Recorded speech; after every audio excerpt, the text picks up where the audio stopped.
Hey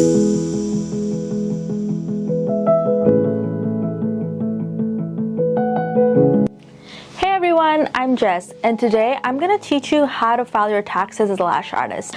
I know this is not an exciting thing as lashing, but it's super important to get those numbers crunching so you can ensure that you are claiming for the correct expenses and you get your maximum return. While a tax certified accountant should be the expert you ought to seek, understanding what and how to file your claims as a lash artist is equally as important. So let's get started.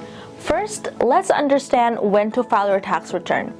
The new financial year starts on July 1st, 2022, and you can lodge your claims from this day onwards. However, suppose that you are a TFN holder.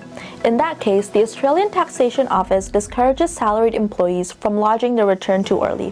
Do you want to know why?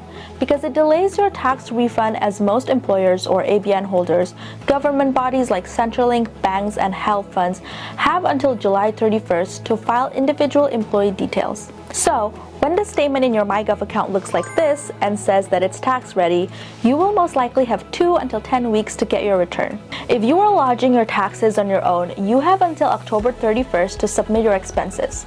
Still, if you are using tax accountant services, you may have until May 15th to lodge your return. Now, let's talk about what to file in your tax return. To get industry-specific information on what you can claim and deduct, you can access the Hair and Beauty Guide on the Australian Taxation Office website. Any work-related expenses directly to your lash income can be claimed as an expense. So, I have prepared a list of all the items that you can claim.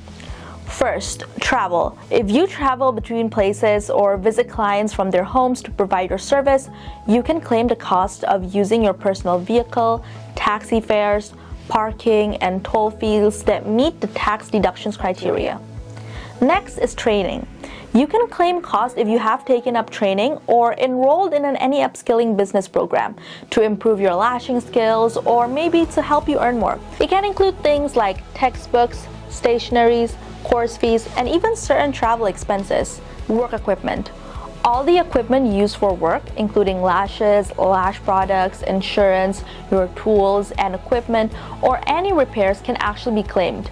However, remember, if your equipment and tools are more than $300, then you can claim depreciation cost over several years. And if they are less than $300, such as maybe lash products, you can claim a deduction for the entire cost. Clothing expenses. As a lash employee, if you are required to wear clothing that protects you from potential risks, injuries, illness, or maybe have a work uniform unique to your own lash salon, you can claim expenses by buying, hiring, repairing, or laundering them. Miscellaneous expenses. If you have costs related to personal protection at work, such as gloves, face masks, sanitizers, and sprays, because your nature of work requires close contact with clients, you can also claim them. If you are paying any fees for a professional association or subscribing to any work-related publications, these expenses can also be claimed. Work from home business expenses. Ensure you keep a record of your work hours. If you are running your business from your home, you can claim expenses on your utilities. Itemized work, such as related to phone bills and depreciation cost of furniture, can also be claimed under the home office expenses. Well, now that you know what you can claim, let's explore what you can't. The travel between work and home, the purchasing, hiring, repairing, or cleaning of conventional clothing. In other words, clothing without a business logo. If your employer reimburses your travel and clothing expenses, you can't claim your return on them. You also can't claim the subscription of the music you play at your salon, childcare, fines, studies not directly related to your lashing business, and vaccinations.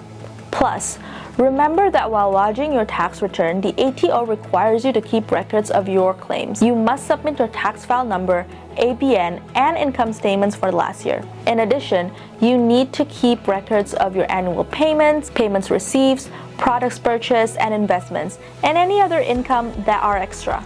keep receipts, whether it's electronic or it's physical dockets of work-related expense you wish to claim. Ensure that the receipts have the supplier's name, amount, and date. You are not required to keep receipts that are under the expense of $10 and do not sum up to $200. Keeping a record of it in a diary suffices. Let's be honest, with a busy lash schedule, getting into a cumbersome and meticulous job like a tax return can be too much to fit into your schedule. We get it. So I strongly advise for you to hire a tax agent, and you need to choose a competent one, especially when you want to do the right thing and benefit from your return. So here are my main tips to choose the right professional. First is you have to ensure your tax professional is registered and not just a certified practicing accountant. As per ATO, tax agents must complete a stipulated amount of hours researching and learning tax law every year to continue registering to lodge a tax return. Ask their tax agent number to check their authenticity. Choose an experienced tax professional who has been in the business for a while and has a lot of great online reviews. Choose a tax agent who charges you by the hour to file your return and not charge you based on your refund. And an extra tip, tax professionals that uses electronic filing like these of your taxes are less likely to make mistakes than one that submits through paperwork manually like these. So don't forget to be observant of that. Well, filing your taxes can be overwhelming, but it doesn't need to be that way if you take the right steps. I hope this video can help you during this process. If you liked our content, please remember to like this video, share it with the lash community. Also, make sure to access our website, follow us on socials, and subscribe to our YouTube channel. See you guys next time.